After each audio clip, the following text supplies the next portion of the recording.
be discussing about land resources. Following are the natural resources in terms of use already discussed about forest resources, water resources, mineral resources, food resources and energy resources. Now we will be discussing about land resources.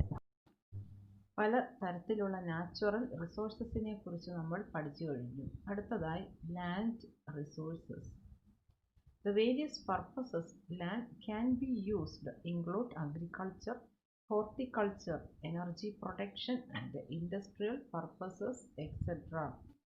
Land resources അല്ലെങ്കിൽ നിലം, കര, ഭൂമി, പ്രദേശം, ഭൂസ്വത്ത്, വിളനിലം, ഇതൊക്കെയും പല തരത്തിലുള്ള കാര്യങ്ങൾക്ക് വേണ്ടിയിട്ട് പ്രയോജനപ്പെടുത്തുന്നുണ്ട്. അഗ്രികൾച്ചർ കൃഷിക്ക് വേണ്ടിയിട്ട്, അതുപോലെ ഹോർട്ടിക്കൾച്ചർ എന്ന് പറഞ്ഞാൽ പഴങ്ങളുടെയും പച്ചക്കറികളുടെയും കൃഷിയാണ് ഹോർട്ടിക്കൾച്ചർ എന്ന് പറയുന്നത്. എനർജി പ്രൊഡക്ഷൻ, പല തരത്തിലുള്ള ഊർജങ്ങളും അത് കരയിൽ നിന്ന് തന്നെയാണ് ലഭ്യമാകുന്നത്. കഴിഞ്ഞ ക്ലാസ്സിൽ പറഞ്ഞു, ഭൂമിക്ക് ടെമ്പറേച്ചർ ഉണ്ടെങ്കിൽ അതിനെ തന്നെയും ഒരു എനർജി ആയിട്ട് മാറ്റുവാനുള്ള പഠനങ്ങൾ നടന്നുകൊണ്ടിരിക്കുകയാണ്.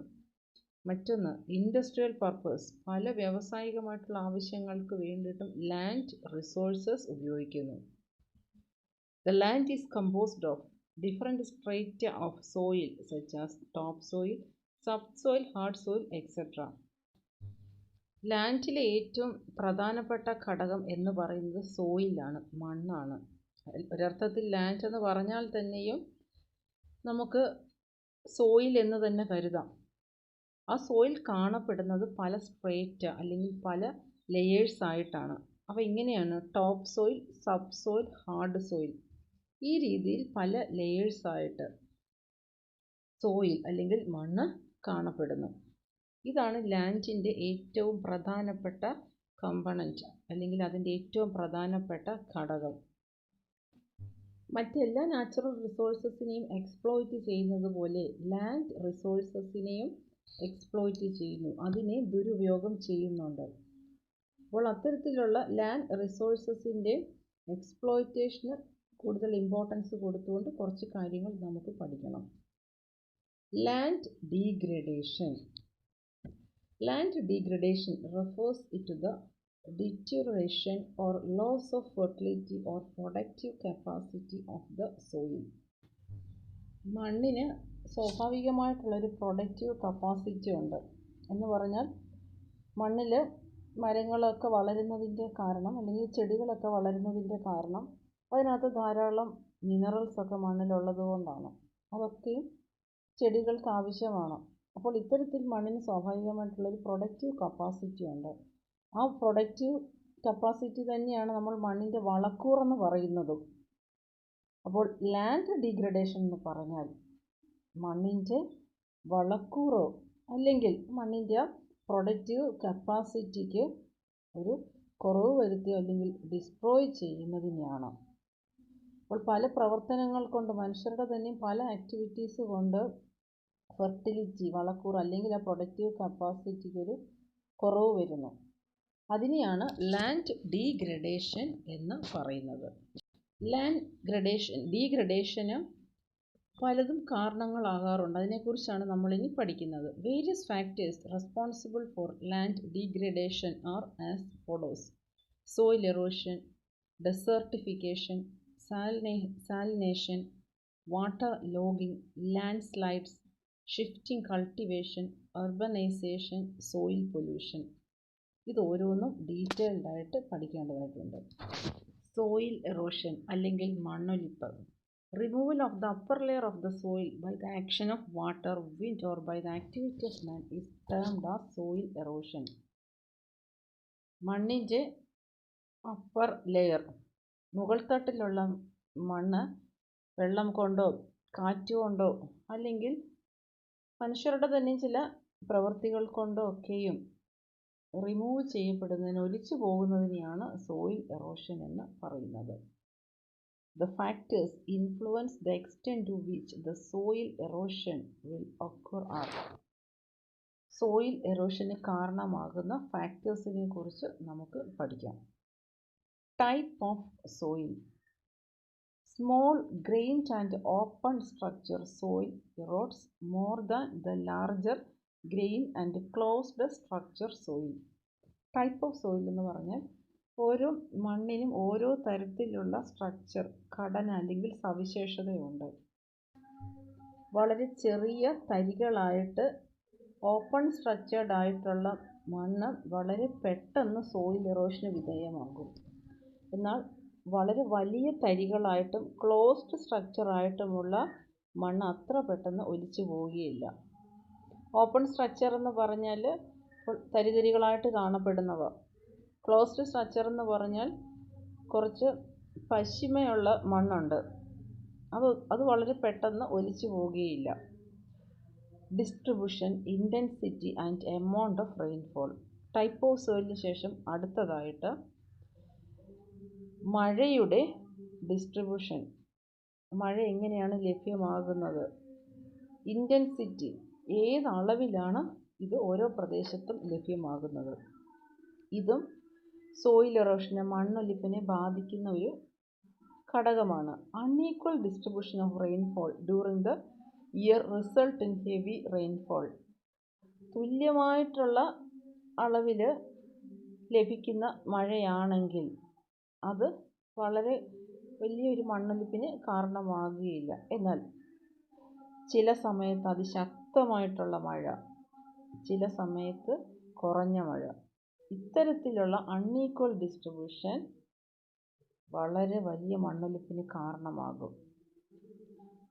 ഒരു വർഷം മൊത്തം വളരെ സാധാരണ രീതിയിൽ പെയ്യുന്ന മഴയാണെങ്കിൽ പ്രശ്നമില്ല, ആ ഒരു വർഷം കിട്ടേണ്ടുന്ന മഴയല്ല അങ്ങനെ ലഭ്യമായെങ്കിൽ ഒരു പ്രശ്നവും ഇല്ല. എന്നാൽ ചില സമയങ്ങളിൽ അതിഭയങ്കരമായിട്ടുള്ള മഴ, ചില സമയത്താണെങ്കിൽ വളരെ ചെറിയ മഴ. അപ്പോൾ ഇത്തരത്തിലുള്ള അൺഈക്വൽ ഡിസ്ട്രിബ്യൂഷൻ ഓഫ് റെയിൻഫോൾ വളരെ വലിയ മഴയ്ക്ക് കാരണമാകും. The soil is unable to absorb this heavy rainfall and therefore there is plenty of runoff water which removes layers of soil as it moves along, resulting in soil erosion. അപ്പോൾ ഇങ്ങനെ ചില സമയത്ത് വളരെ ശക്തിയായിട്ട് മഴ പെയ്യുമ്പോൾ അത്രയും വെള്ളത്തിനെ അബ്സോർബ് ചെയ്യുവാൻ സോയിലിന്, മണ്ണിന് കഴിയത്തില്ല. മണ്ണിന് അബ്സോർബ് ചെയ്യുന്നതിനൊരു കപ്പാസിറ്റി ഉണ്ട്, പക്ഷെ മഴ ഇങ്ങനെ അതിഭയങ്കരമായിട്ട് പെയ്തു കഴിഞ്ഞാൽ മണ്ണിന് അത് അബ്സോർബ് ചെയ്യാൻ പറ്റില്ല. അപ്പോൾ വളരെയധികം വെള്ളം ഉപരിതലത്തിലൂടെ ഒഴുകും. അതാണ് റൺ ഓഫ് വാട്ടർ. ധാരാളം വെള്ളം ഈ ഉപരിതലത്തിലൂടെ ഒഴുകാനായിട്ട് തുടങ്ങും. ആ വെള്ളത്തിനോടൊപ്പം തന്നെയും മണ്ണിൻ്റെ ടോപ്പ് ലെയർ, അതിനകത്ത് ഒരു വലിയ പങ്ക് മണ്ണ് അങ്ങ് ഒഴുകിപ്പോവുകയും ചെയ്യും. സോയിൽ അങ്ങ് ഒഴുകിപ്പോവും. എവിടെയൊക്കെയാണോ ആ വെള്ളം ഒഴുകി പോകുന്നത് അവിടെയൊക്കെയുമുള്ള ടോപ്പ് ലെയർ സോയിലും വഹിച്ചുകൊണ്ടായിരിക്കും ഈ വെള്ളം പോകുന്നത്. കാരണം അത് ശക്തിയായിട്ടാണ് അത് ഒഴുകുന്നത്. ഇത് മണ്ണൊലിപ്പിന് കാരണമാകും. അതേപോലെ ഒരു വർഷം മുഴുവൻ ശരാശരി സാധാരണ രീതിയിലാണ് മഴ പെയ്യുന്നതെങ്കിൽ ഇത്രയ്ക്ക് ശക്തിയായിട്ട് ചില സമയത്ത് മഴ പെയ്യില്ല. അപ്പോൾ സോയിൽ എറോഷനും അങ്ങനെ ഉണ്ടാകുകയില്ല. അടുത്തതായി slope of the ground. Slope of the ground എന്ന് പറഞ്ഞാൽ ചില പ്രദേശങ്ങൾ ചരിഞ്ഞ പ്രദേശങ്ങളാണ്. അപ്പോൾ കുന്നിൻ ചരിവുകളൊക്കെയും വളരെ ചരിഞ്ഞ പ്രദേശങ്ങളാണല്ലോ, അവയിലൊക്കെ മണ്ണൊലിപ്പിൻ്റെ അളവ് കൂടും. അപ്പോൾ അതാണ് slope of the ground. If the ground has steep slope, infiltration of rainwater decreases and runoff is much faster, causing more soil erosion. അപ്പോൾ ആ ഒരു ഭൂപ്രദേശം എന്ന് പറഞ്ഞത് വളരെയേറെ കുത്തനെ ചരിഞ്ഞതാണെങ്കിൽ റെയിൻ വാട്ടറിനെ പെട്ടെന്ന് മണ്ണിലേക്ക് വലിച്ചെടുക്കുവാൻ കഴിയുകയില്ല. അപ്പോൾ റൺ ഓഫിൻ്റെ അളവ് എന്ന് പറഞ്ഞാൽ ഉപരിതലത്തിലൂടെ, ഭൂമിയുടെ ഉപരിതലത്തിലൂടെ ഒഴുകുന്ന വെള്ളവും വളരെ ഫാസ്റ്റായിട്ടായിരിക്കും. അങ്ങനെ ഫാസ്റ്റായിട്ട് വളരെ ശക്തിയായിട്ട് ഒഴുകുന്ന വെള്ളത്തിനോടൊപ്പം മണ്ണും ഒലിച്ചു പോകും. അപ്പോൾ അങ്ങനെയും സോയിൽ എറോഷൻ സംഭവിക്കാം. അപ്പോൾ സ്ലോപ്പ് ഓഫ് ദ ഗ്രൗണ്ട് എന്താണെന്ന് മനസ്സിലായോ? സ്റ്റീപ്പ് സ്ലോപ്പ്, വളരെ കുത്തനെ ചെരിവുള്ള പ്രദേശങ്ങളിൽ ശക്തിയായിട്ട് മഴ പെയ്യുമ്പോൾ വെള്ളം ഒഴുകുന്നു, അതിലും ഈ മണ്ണൊക്കെ ഒലിച്ചു പോകുന്നു. അതാണ് സ്ലോപ്പ് ഓഫ് ദ ഗ്രൗണ്ട്. അടുത്തതായി വെജിറ്റേഷൻ കവർ.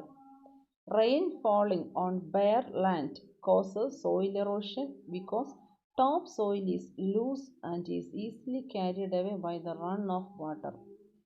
വെജിറ്റേഷൻ കവർ എന്ന് പറഞ്ഞാൽ ധാരാളം മരങ്ങളും ചെടികളുമൊക്കെ ഉള്ള പ്രദേശം. അതാണ് ഇവിടെ വെജിറ്റേഷൻ കവർ എന്ന് ഉദ്ദേശിക്കുന്ന. ആ രീതിയിൽ സംരക്ഷിക്കപ്പെട്ടിരിക്കുന്ന പ്രദേശങ്ങൾ, അവയിൽ മണ്ണൊലിപ്പ് കുറവായിരിക്കും. Vegetation cover. Rain falling on bare land. Bare land എന്ന് പറഞ്ഞാൽ മരങ്ങളോ ചെടികളോ ഒന്നുമില്ലാത്ത പ്രദേശങ്ങളെയാണ് ബെയർ ലാൻഡ് എന്ന് പറയുന്നത്. അപ്പോൾ അത്തരത്തിലുള്ള പ്രദേശത്തിൽ മഴ പെയ്തു കഴിഞ്ഞാൽ വളരെ പെട്ടെന്ന് മണ്ണൊലിപ്പുണ്ടാകും. കാരണം ആ മണ്ണൊലിപ്പിനെ തടഞ്ഞു നിർത്തുവാൻ വേണ്ടിയിട്ട് മരങ്ങളോ ചെടികളോ ഇല്ല. അവിടുത്തെ മണ്ണ് വളരെ ലൂസായിട്ടായിരിക്കും കാണപ്പെടുക. മരങ്ങളും ചെടികളും ഒക്കെ ഉണ്ടെങ്കിൽ അതിൻ്റെ വേരുകളാൽ ഈ മണ്ണ് സംരക്ഷിക്കപ്പെട്ടിരിക്കും. അപ്പോൾ ഇങ്ങനെ മരങ്ങളോ ചെടികളോ ഒന്നുമില്ലാത്ത ബെയർ ലാൻഡിൽ മഴ പെയ്ത് കഴിഞ്ഞാൽ സോയിൽ എറോഷൻ സംഭവിക്കും. അടുത്തതായി സോയിൽ മിസ്മാനേജ്മെൻറ്റ്. മണ്ണിനെ ശരിയായിട്ടുള്ള രീതിയിൽ ഉപയോഗിക്കാതിരിക്കുക. കൃഷിക്കാണെങ്കിലും മറ്റു കാര്യങ്ങൾക്കാണെങ്കിലും ശരിയായിട്ടുള്ള വിധത്തിൽ ഉപയോഗിക്കാതിരിക്കുന്നതിനെയാണ് സോയിൽ മിസ്മാനേജ്മെൻറ്റ് എന്ന് പറയുന്നത്. അൺകൺട്രോൾഡ് ഗ്രേസിംഗ് ഓഫ് കാറ്റിൽ. അമിതമായിട്ട് കന്നുകാലികളെ കൊണ്ടുവന്ന് പുല്ലു തീറ്റിക്കുക, അത് സോയിൽ മിസ്മാനേജ്മെൻറ്റിൻ്റെ ഒരു ഉദാഹരണമാണ്. അടുത്തത് faulty methods of surface drainage. പല തരത്തിലുള്ള അഴുക്ക് ചാലുകൾ പണിയാറുണ്ട് നഗരങ്ങളിലൊക്കെയും. അതാണ് ഡ്രെയിനേജ് സിസ്റ്റം എന്ന് പറയുന്നത്. ഓടകളൊക്കെ പണിയാറുണ്ട്. അതൊക്കെ ശരിയായിട്ടുള്ള മെത്തേഡ്സിലല്ലെങ്കിൽ, വെള്ളം ഒഴുകി പോകുന്ന സംവിധാനങ്ങൾ ശരിയായിട്ടുള്ള രീതിയിലല്ലെങ്കിൽ അതിനെ നമുക്ക് സോയിൽ മിസ്മാനേജ്മെൻറ്റ് എന്ന് പറയാം. Wrong cultivation practices. ശരിയായിട്ടല്ലാത്ത രീതിയിലുള്ള കൃഷി, അതും സോയിൽ മിസ്മാനേജ്മെൻ്റ് ആണ്. ഇവയൊക്കെയും സോയിൽ എറോഷന് കാരണമാകും. അപ്പോൾ അമിതമായിട്ട് ഏതെങ്കിലും ഒരു പ്രദേശത്ത് കന്നുകാലികളെ കൊണ്ടുവന്ന് പുല്ല് തീറ്റിക്കുക, പലതരത്തിലുള്ള ജലസേചനത്തിനോ അല്ലെങ്കിൽ അഴുക്ക് വെള്ളം ഒഴുകിപ്പോകാനുള്ള പദ്ധതികളോ ഒന്നും ശരിയായിട്ടല്ലാത്ത വിധത്തിൽ പണിയുക. മറ്റൊന്ന് കൃഷി ശരിയായ വിധത്തിലല്ല. ഇതൊക്കെ തന്നെയും മണ്ണൊലിപ്പിന് കാരണമാകും. ലാൻഡ് ഡീഗ്രഡേഷൻ്റെ മറ്റൊരു ഫോം ഡെസേർട്ടിഫിക്കേഷൻ. ഡെസേർട്ടിഫിക്കേഷൻ എന്ന് പറഞ്ഞാൽ മരുഭൂമികളൊക്കെ ഫോം ചെയ്യുന്നതാണ്. യഥാർത്ഥ രീതിയിൽ ലാൻഡ് ഉപയോഗിച്ചില്ലെങ്കിൽ ഡെസേർട്ടിഫിക്കേഷന്, മരുഭൂമികൾ ഫോം ചെയ്യുന്നതിന് കാരണമാകും. Desertification. It is a slow process of land degradation that leads to desert formation. Desertification ഒരു സ്ലോ പ്രോസസ്സാണ്.